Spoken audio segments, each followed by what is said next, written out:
Big ബോസിനകത്ത് പോയിട്ട് ഒരിക്കലും ആരെയും പ്ലീസ് ചെയ്യാനൊന്നും ശ്രമിക്കരുത്. എന്ന് മാത്രമല്ല, കള്ളം പറയാൻ ഒട്ടും ശ്രമിക്കരുത്. അറിയാതെ അബദ്ധത്തിൽ പോലും പറയാൻ പോകരുത്. അത് അങ്ങനത്തെ ഒരു ഷോയാണ്. പിടിക്കപ്പെട്ട പണിവാളും. ശരിക്കും കഴിഞ്ഞ ദിവസം പണി കിട്ടിയ ഒരു കണ്ടസ്റ്റന്റ് ആണ് നമ്മുടെ അന്ന. സോ അന്നയുടെ കാര്യം പറയുമ്പോൾ നിങ്ങൾ എല്ലാവരും കണ്ടു കാണുമെന്ന് വിചാരിക്കുന്നു. അന്ന രഞ്ജിനിയുടെ ടീമിലാണ്. വർഷ അന്ന രഞ്ജിനിയുടെ ടീം മെമ്പർ ആണ്. സോ ഇവർ ഓരോരുത്തരായിട്ട് പരിചയപ്പെടുന്ന സമയത്ത് വർഷ അന്നയുടെ ഒരു ഊഴം എത്തുകയാണ്. ആ സമയത്ത് രഞ്ജിനി ചോദിച്ചു, ബിഗ് ബോസിനകത്ത് വർഷയ്ക്ക് ഏറ്റവും അധികം ഇഷ്ടപ്പെട്ട കണ്ടസ്റ്റന്റ് ആരാണ്? ചോദ്യം സ്പെസിഫിക് ആയിട്ട് തന്നെ ഇങ്ങനെയായിരുന്നു, വർഷയുടെ ഏറ്റവും ഫേവറേറ്റ് ആയിട്ടുള്ള ബിഗ് ബോസ് കണ്ടസ്റ്റന്റ് ആരായിരുന്നു എന്ന് ചോദിച്ചു തീരും മുന്നേ തന്നെ വർഷ പറഞ്ഞു രഞ്ജിനി ചേച്ചി.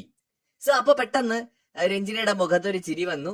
രഞ്ജിനി ഉടനെ തന്നെ തന്റെ കയ്യിലിരുന്ന വർഷയുടെ ബയോഡേറ്റ എടുത്ത് അടുത്തിരുന്ന റിയാസിനും അഖിലിനും കാണിച്ചു കൊടുക്കുകയാണ്. സംഗതി ബയോഡേറ്റ കൊടുത്ത സമയത്താണെന്ന് തോന്നുന്നു വർഷയുടെ ഫേവറേറ്റ് കണ്ടസ്റ്റന്റ് ആയിട്ട് വർഷ കൊടുത്തത് പേളി മണിയാണ്. സോ അത് പെട്ടെന്ന് മാറ്റിയിട്ട് രഞ്ജിനി എന്ന് പറഞ്ഞത് അത് അവിടെ ഒരു വെറുതെ പറഞ്ഞതുപോലെ, അല്ലെങ്കിൽ ചുമ്മാ രഞ്ജിനി ഒന്ന് പ്ലീസ് ചെയ്യാൻ പറഞ്ഞതുപോലെയാണെന്ന് എല്ലാവർക്കും തോന്നുകയും ചെയ്തു. ചിലപ്പോ അപ്രതീക്ഷിതമായിട്ട് രഞ്ജിനിയുടെ ടീമിൽ വന്നപ്പോ രഞ്ജിനിയെ ഇഷ്ടമാണ് എന്ന് പറഞ്ഞതാകാം. അല്ലെങ്കിൽ ഒരു സീസണിൽ ഒന്നിലേറെ പേരെ ഒരാൾക്ക് ഇഷ്ടം തോന്നിക്കൂടാന്നൊന്നുമില്ല. ചിലപ്പോ 2 പേരെ ഇഷ്ടപ്പെടാം, 3 പേരെ ഇഷ്ടപ്പെടാം. പക്ഷെ അവിടെ എഴുതി കൊടുത്തത് പേളിന്നായതും പെട്ടെന്ന് രഞ്ജിനി എന്ന് പറഞ്ഞതും തീർച്ചയായിട്ടും ഒരു തെറ്റിദ്ധാരണക്കിടയാക്കും എന്നതിൽ തർക്കമൊന്നുമില്ല.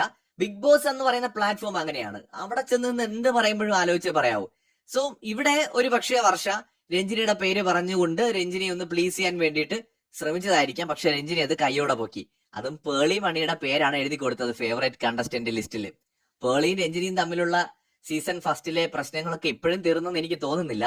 ഈ കുടുംബ കോടതികളിലെ ചില കേസുകൾ വർഷങ്ങളോളം നീണ്ടുപോകുന്ന പോലത്തേക്ക് ഒരു കേസാണത്. ബിഗ് ബോസിനകത്ത് അനന്തമായി നീണ്ടുപോകുന്ന ശീതയുദ്ധം എന്നോ അങ്ങനെയൊക്കെ വേണമെങ്കിൽ വിളിക്കാം.